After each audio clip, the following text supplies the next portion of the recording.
Now, when you hear about DE, it's usually good things, right? It's widely considered within the Zombies community to be one of, or even the best map in all of Call of Duty Zombies history. I'm here to say otherwise though. I'm here to tell you why I don't like DE. The Rise and Draco is the first DLC for Black Ops 3, following the storyline of the Primus crew from Origins. These events take place after the Giant riding the robot that was being built in the background of the Giant. Straight off the bat, you get one of the first things I don't enjoy about this map, even though it's only small, it's the intro cutscene. On paper, the intro cutscene is probably one of the cooler intros you would ever see in one of the maps. You're literally chasing a truck that has Ultimus Dempsey in it, in the giant robot from Origins. How could that not be cool? Well, the issue is the design choice and execution. They decided on using a comic book looking artistic style, which wouldn't be too bad, and I'm pretty sure the Smith Plays mentions this in one of his videos. If that style of animation executed properly, like in Classified, Intro Cinematic, then it can be really well done. Classified is probably one of my favourite intros of all time. Yet in here, it just looks wrong, and it just feels like a missed opportunity, in my opinion. Now onto the actual gameplay itself. DE has the worst Easter egg in all of Black Ops 3 and majority of maps in other games too, in my opinion. Just gonna say it. I know it sounds harsh, and you may think that I'm just saying that because I'm biased about my opinion or something, but when looking over the Easter egg steps, I still feel confident in saying that it does. No one, and I mean no one, wants to go looking for wisps around the map 2 separate times and then go back in time to the exact same location to grab something we should have just been able to grab the first time.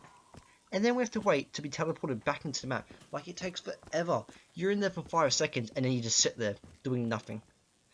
I mean, I don't see the point.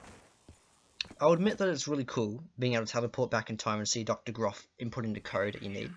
But why on earth do we have to go back to the exact same spot? It's just plain stupid. Like, I feel like that is yet another wasted potential of something cool they could have done. Another thing that I'll admit isn't really that bad and doesn't hinder your gaming experience too much is when doing Simon Says step, dogs spawn infinitely until you finish it. It isn't that big, but it's just annoying and unnecessary to have in there. It works well when you're feeding the Keeper's soul, but not during Simon Says. On that topic, of the Keeper though, I don't find that step too bad. It's a little boring, but I don't mind it other than that. This is what I would have said if the step wasn't like just completely random. Why is it that halfway through a round, he'll decide that he's all good, he's like, alright mate, I'm gonna move on now. But then, on another spot, he just decides it just takes a whole round or even more. It's so inconsistent with that step, and it annoys me. It isn't actually that bad, but like I feel like if you're going to have a step, like the soul box, right? It's not even a soul box because it's just random. It isn't a set number of souls or anything. It can just be halfway through the round. It could be one full round, or a full round might not even finish it off. It doesn't make sense. And sometimes he'll just like have the most randomest path. He'll go from one side of the map to the complete other, and it can just take forever sometimes. The only redeemable quality of this Easter egg is two things. After finishing Simon Says, you're able to shoot Dempsey down from the sky, which is a really cool idea, and I like that. Just seeing him like get shot down and just cool scene. No one can like that. It's not awesome. And the Panzer stages in the boss fight. Those are the only two parts of this map that I enjoy. You notice I'm not talking too much about the map in general, which I will get into. It's just that my playstyle for zombies leans more to the Easter egg side of things, and if I'm playing a map, it's more for the Easter egg. Now, I feel like it's a good time to talk about the boss fight. I understand that this is the first boss fight introducing the zombies, and yes, I'm not including the Shadow Man from Shadows of Evil, because that doesn't really count. And I feel like for this reason, people have praised this boss battle for being more than it really is. I've heard a lot of YouTubers say that this boss fight is actually really hard. You don't know what you're doing? And I'm assuming that they're referring to not putting like the Ragnaroks down in the middle when the Keeper's doing getting one shot, because I mean that's the only hard aspect other than the Panzers. But I don't know, it's just I feel like everyone going into that boss fight, other than the people who had to actually figure the Easter egg out first, should know what they're doing to an extent where they don't be insta-killed like that. Like, that's not even... That's not hard, that's just stupid, that's just you being dumb. And the boss fight is actually incredibly easy for one thing that people should unblock for on all the time. And it's, you can just grab the bloody XM53, pack a punch that, and the boss becomes like 20 times easier. Like, you'll finish each stage within 5 seconds. Usually you have to sit there like spamming your bow at him, but with the XM53 it can just be done like that. And even the last stage, which is nearly, I'm pretty sure it's meant to be impossible to do with normal weapons, because he's like nearly guaranteed to go teleport away and not do enough damage to him. But with the XM53, you'll get it done, like just instantly. It's stupid. Another thing people may say in defense that could be challenging is that your Ragnaroks might not be activated yet. But if you have 3 or more people, I mean, that's just not an issue because there's only 3 of them that you should have to do. So there you go, there's your 3 Ragnaroks. And if you have 4, you have an extra one just in case. But also, I've never once, when playing that boss fight, had an issue where I need to hide behind a pillar because my Ragnaroks aren't ready. After every fight with the Keeper, it spawns in like 6-7 Panzers for you to fight.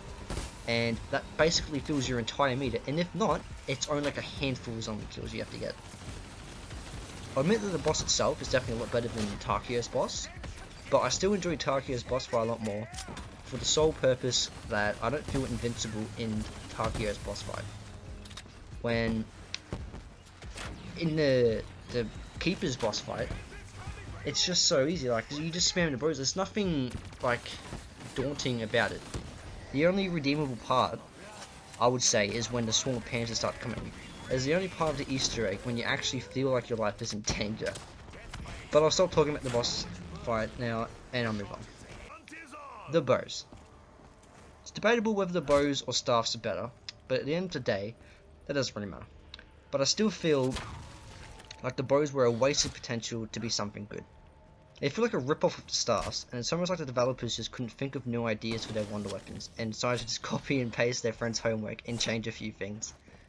The fire bows, the fire staff, wolf bows like the wind staff, and electric bows like the lightning staff. I know that the bows don't copy their mechanics, and they act differently, but my point is the concept is the same. Although the wolf bow shoots out wolves to blow back to enemies, and obviously has more ammo than the wind staff, it has the same concept as the wind staff. Like it just blows the enemies back in like a wind aspect. The only bow that I feel has an original idea is the void bow, which is my personal favourite for the very reason that it doesn't feel like it feels like they've utilised the idea of bows with the void bow. You literally open up a portal to hell where skulls come out and feast upon the dead. I don't remember the stars doing anything like that. I just can't help but see the similarities between the stars and bow, which makes it hard to use them without feeling like I could have had more than what was in my hands, that's all. Upgrading and acquiring the bows themselves, I don't actually mind that much, even though it feels like really out of place having the direct copy of Mob of the Dead's Hellhound feeding step, but with dragons. I don't know, don't really have an issue with them overall, but that still feels a bit weird, that step. Now onto the big daddy himself, the Panzer Boy. It's obvious that they were making this map with Origins in mind because of the, starting intro. It has a giant robot, you get your 4 elemental weapons, and you've got Panzer in the game. I know a lot of people say that DE feels like Origins in a way, but I don't see the comparison at all with the maps. I can see the aspects of where they've taken ideas from it, which they've done with a lot of maps, but playing the map just feels like a completely different experience to Origins. The only exception to that is with the bows and the Panzer, like the boss, obviously. The only thing I want to say really about Panzer is, why did they ruin him? I feel like they messed my boy up. I'm glad I took the time to change his model a little bit and change the way he actually operates. But why was their final decision to have him shoot out like electric shocks? It just feels like a terrible change to him, pointless one at that. It's understandable that they didn't want to just copy and paste him into this map, but it still feels like a bad change to him, and I'm disappointed that they decided on the electric shocks. Like, the claw was so much better. Now I feel like I should probably talk about the map itself, because at the end of the day, the map could have an awesome Easter egg, great bosses, but if the map itself isn't good, then you're not going to want to play it. I'll admit that when I ranked it the lowest out of all the maps, I was just being a bit biased. I don't believe that D is the worst map out there, but I do believe that is the most overrated map in the history of zombies. Even the history of video games, it is the most overrated thing ever. I do not see the hype around this map, and I would rank it probably like a low C. The map just doesn't feel like it flows well, and their use of electricity just feels overused. You've got the Death Ray, the Electric Bow, Panzer, Ragnaroks, you've got Teleporter, even like the Wonder Spheres.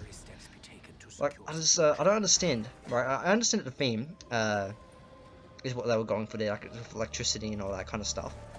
But it feels way too forced in your face.